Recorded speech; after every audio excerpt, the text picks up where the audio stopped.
हूं मोनिका सिंह। खबर दिल्ली से बताते हैं। दिल्ली में घर से 4 शव मिलने से हड़कंप मच गया है। दिल्ली में घर से 4 शव मिले हैं। दक्षिणपुरी इलाके में घर से मिले हैं 4 शव। 4 मृतकों में से 2 लोग सगे भाई हैं। दम घुटने से मौत की आशंका जताई जा रही है। फिलहाल पुलिस मामले की पड़ताल कर रही है। तो दम घुटने से मौत हुई है ये कहा जा रहा है, आशंका जाहिर की जा रही है। फिलहाल पड़ताल हो रही है। दिल्ली में घर से 4 शव मिलने से हड़कंप मच गया है। दक्षिणपुरी इलाका है ये, जहां से शव बरामद हुए हैं। कुल 4 मृतक है, जिनमें 2 सगे भाई बताए जा रहे हैं। दम घुटना मौत की वजह बताया जा रहा है।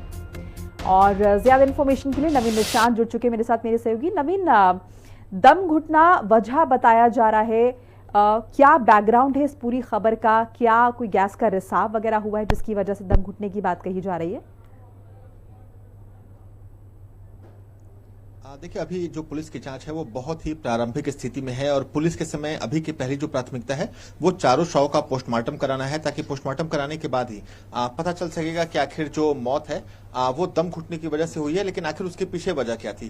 क्योंकि जब आमतौर पर ठंड का मौसम होता है तो लोग अपने घरों में अलाव जलाते हैं, अंगीठी जलाते हैं, तो उस समय समझ में आता है कि जो अंगीठी का धुआं है उससे हवा में ऑक्सीजन की मात्रा कम हो जाती है और कार्बन डाइऑक्साइड की मात्रा बढ़ जाती है, तो मौत होती है। लेकिन अभी के समय गर्मी का मौसम है, अंगीठी या आग जलाने का कोई जो सवाल है वो नहीं उठता, तो आखिर मौत दम घुटने की वजह से कैसे हुई? यह भी संभावना हो सकती है कि मकान पूरी तरह से बंद हो, ऑक्सीजन का जो फ्लो हो वो पूरी तरह से ना हो। तो ऐसे में पुलिस अभी के समय जो चारों शव हैं, जिसमें 2 सगे भाई हैं, उनका पोस्टमार्टम कराने जा रही है और पोस्टमार्टम के बाद ही यह साफ हो सकेगा कि आखिर जो मौत की वजह है वो कैसे हुई, क्यों हुई और कितने बजे हुई। क्योंकि पुलिस को अब से थोड़ी देर पहले कॉल मिली कि दक्षिणपुरी इलाके में एक ही मकान में 4 युवकों के शव पड़े हुए हैं। पुलिस ने मौके पर पहुंची है और जो शव हैं उनको हॉस्पिटल भेजा जा रहा है पोस्टमार्टम के लिए। जो परिजन है उनको जानकारी दे दी गई है और परिजन भी थोड़ी देर में जो हॉस्पिटल है वहां पहुंचेंगे। लेकिन बड़ा सवाल दिल्ली पुलिस के सामने भी यह है कि आखिर एक साथ चारों जो युवक हैं उनकी मौत दम घुटने की वजह से कैसे हुई। नवीन, ये भी आपसे समझना चाहेंगे, इस बाबत पुलिस को पता कैसे चला? आसपास के लोग क्या लगातार उन लोगों का यहाँ पर आना जाना था? साथ ही ये जो 4 लोग थे इनमें से 2 लोगों का ये घर था या फिर ये चारों ही किसी दूसरे फ्लैट में यहाँ पर पहुंचे हुए थे? देखिए, बताया जा रहा है कि किराए पे ये चारों रहते थे, जिसमें से 2 सगे भाई हैं। और जब दोपहर तक जब मकान का दरवाजा नहीं खुला, जब कोई हलचल नहीं हुई, तो उसके बाद पड़ोसियों ने पुलिस को कॉल करके इस संबंध में जानकारी दी कि जो मकान का दरवाजा है वो नहीं खुल रहा है। क्योंकि आमतौर पर ऐसा होता था कि जो मकान था उसमें जो रहने वाले लोग थे वो सुबह अपने कामों पे निकल जाते थे, अपने दफ्तरों के लिए निकलते थे।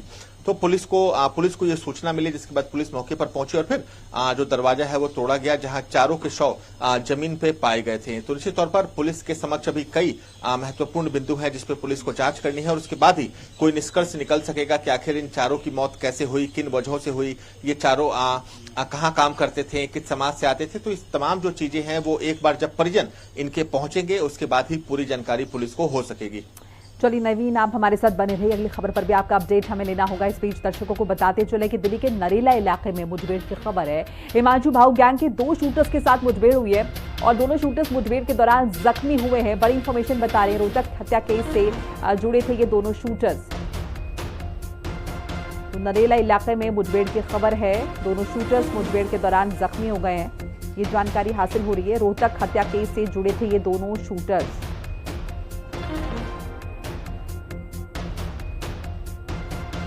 और ये तस्वीरें जो आप देख रहे हैं एक्सक्लूसिव तस्वीरें हैं जो कि आप हिंदी खबर के माध्यम से देख रहे हैं।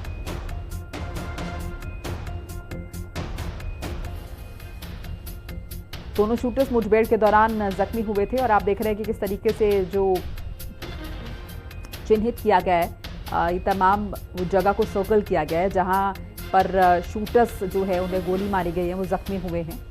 रोहतक हत्या केस से जुड़े थे ये दोनों शूटर्स जिनकी मुठभेड़ हुई है पुलिस के साथ। नरेला इलाका दिल्ली का बताया जा रहा है। हिमांशु भाऊ गैंग के दोनों शूटर्स हैं जिनके साथ पुलिस की मुठभेड़ हुई है।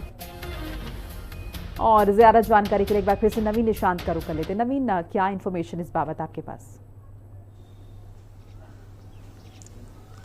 देखिए, दिल्ली पुलिस की जो स्पेशल सेल है उसकी नरेला में हिमांशु भाऊ गैंग के जो 2 मेंबर हैं उनसे मुठभेड़ हुई, इनकाउंटर हुआ और इनकाउंटर के बाद जो दोनों अपराधी हैं वो पकड़े गए हैं। दोनों अपराधियों पर यह आरोप है कि उन्होंने रोहतक में कुछ दिनों पहले एक हत्याकांड को अंजाम दिया था। उसके बाद ये दोनों अपराधी फरार चल रहे थे।